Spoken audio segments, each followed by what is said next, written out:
My name is Ken Steinmetz. I have a clinical hypnotherapy practice in San Francisco called Hypnosis for Health. I also record custom-made, personalized self-hypnosis CDs through my website, hypnosisforhealth.com. For those of you who might be considering hypnotherapy to help you with a personal problem, I'd like to enlighten you a bit about some of the differences between stage hypnosis and clinical or medical hypnosis, to dispel any fears that might otherwise inhibit you from using this safe and effective tool.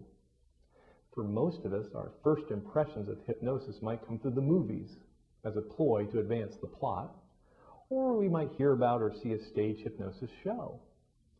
Stage hypnosis is done for entertainment purposes only, not to help or educate people. And of the volunteers that go up on stage, it may not work for everybody. Rather than sit down like I do and interview each person one-on-one to discuss hypnosis and even demonstrate how to get good results, the stage hypnotist simply dismisses the volunteers who aren't cooperating, and that indirectly reinforces compliance and cooperation of the people who do want to stay up on stage.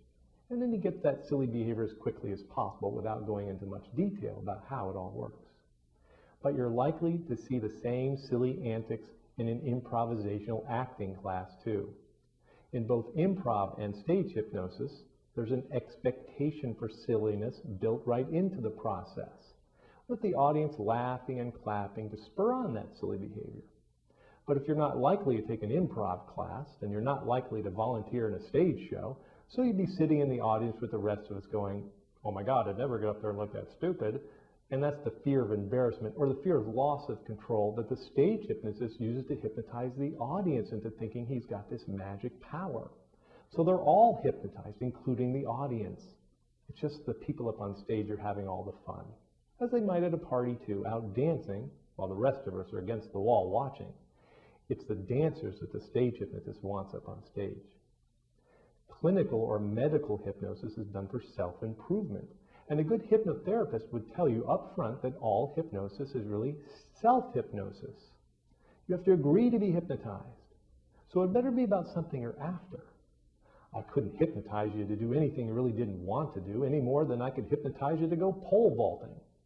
But if you're already a pole vaulter going to the Olympics, rather than focus on who you're competing against or the mistakes you made in the past, you might use hypnosis to focus more on winning.